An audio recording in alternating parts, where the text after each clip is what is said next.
Throughout your career, you've held positions of increasing responsibility and influence.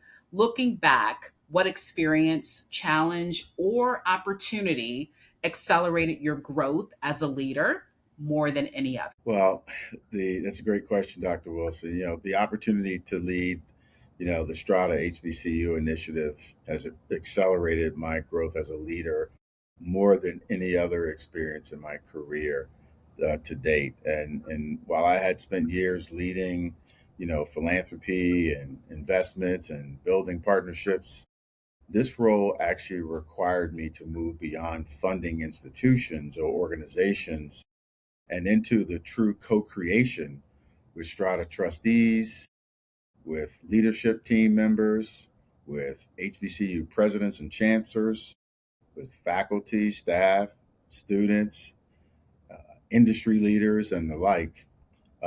That's a lot of stakeholders to have to build around.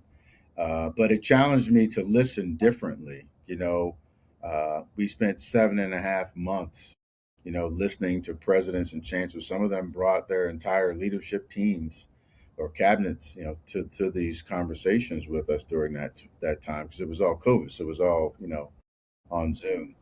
Uh, but it led us to really think about how we could influence more by listening and co-creating together. When people see themselves in something, they tend to engage a heck of a lot more than they do when they're not. So most importantly for me, this opportunity, which was a very unique thing for a funding organization to do, it reinforced that leadership is not about having all the answers. It's about bringing people together around, hopefully creating a shared vision of what we want to accomplish with, close to 50 institutions, mostly HBCUs, almost half of them actually, um, and creating conditions where there could be collective success.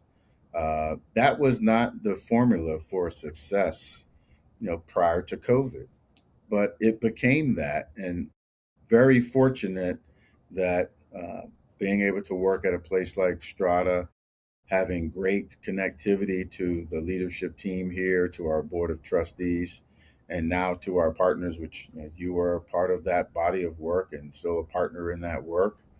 Um, it it it created significant challenges, but it didn't mean that it was time for us to say or time for me to say, well, while there are great challenges, it just means that there's greater opportunity for us to come up with a wide array of ideas and concepts where we don't have to do the cookie cutter thing and put that on all the HBCUs since there are so many of them. It was HBCUs have been around. Some have been around for over 150, 160, 180 years. They pretty much know how to bring students in. Let's create something that is going to allow the institutions to do what they do really well. But let's see if there's something that we can all learn and see if there's some best practices that are working really well. And let's be open to trying some things. So it definitely challenged, my leadership in a different way, but it opened up the spectrum a great deal for me to grow and to learn. And now we've got such great outcomes. Institutions are doing. We'll get into this probably later, some other questions, but there's so many great things that are happening on different campuses. But because we were empowering folks and not basically telling them what they needed to do because they wanted the money, the co-creation opportunity created a greater sense of empowerment. And so that's where leadership for me uh, allowed for this to take place, but it also allowed for me to learn.